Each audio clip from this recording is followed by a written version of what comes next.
Assalamu alaikum wa rahmatullahi wa barakatuh. L'oppression et la tyrannie auront été répandues, les dirigeants seront corrompus, il n'y aura plus aucune confiance en la justice.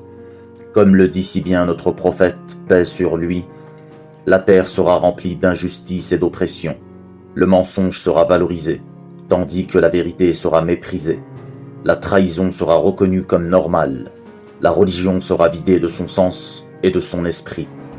Les gens prieront et les mosquées seront pleines, mais les cœurs seront morts.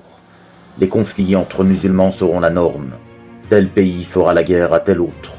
Chacun revendiquera le droit au paradis et à sa propre secte, à l'exclusion des autres. La pauvreté chez certains sera telle qu'il faudra voler pour pouvoir se nourrir. Pendant que certains vivront dans l'opulence, d'autres tendront la main pour pouvoir nourrir un tant soit peu leur famille. Les guerres seront fréquentes, la violence pour l'acquisition des ressources aura pris place au partage, afin que chacun vive décemment. Les morts seront nombreuses. Dans le Hijaz, la mort d'un roi fera place à une guerre fratricide entre trois héritiers qui se combattront les uns contre les autres pour déterrer et posséder le trésor qui se cache sous la Kaaba et qui est censé apporter au monde les clés de la réussite. C'est alors qu'un homme qui ne revendiquera jamais le pouvoir sera pris par le col, par les croyants, afin qu'il les dirige et les mène vers ce qu'il y a de plus droit, tandis que celui-ci s'y refusera. Mais sous la contrainte d'être frappé au cou par un coup de sabre, il acceptera malgré lui la tâche de relever la Ummah. Alors, une allégeance lui sera faite entre le coin yéménite de la Kaaba et la station d'Ibrahim. Cet homme que l'on appelle le Mahdi, en vérité, fuira le pouvoir, car jamais il ne l'a cherché.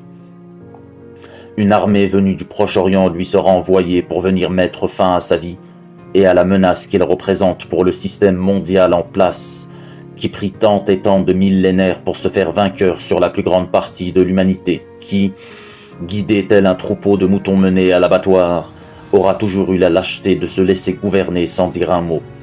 Quand la révolution prendra place, il ne restera aux puissants de ce monde que de lâcher leur arme la plus puissante pour faire taire ceux qui, enfin, s'étaient ligués autour d'un homme pour les guider, et détacher la bête de ses chaînes qui mettrait fin à cette révolution naissante.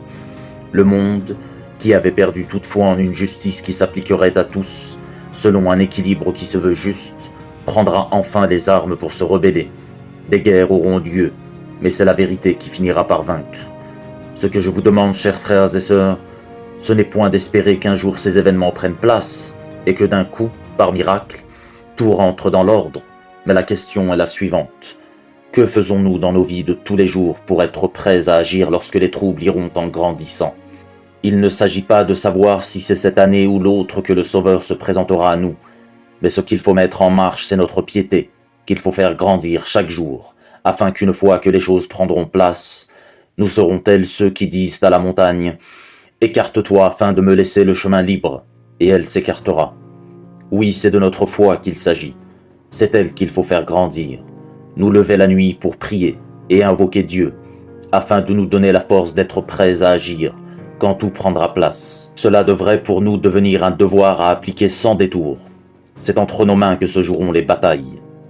Allah subhanahu wa ta'ala ne dit-il pas dans sa sainte parole « Combattez-les, Dieu, par vos mains, les châtiera, les couvrira d'ignominie, vous donnera la victoire sur eux et guérira les poitrines d'un peuple croyant. Barakallahu fikum, wassalamu alaykum wa rahmatullahi wa barakatuh.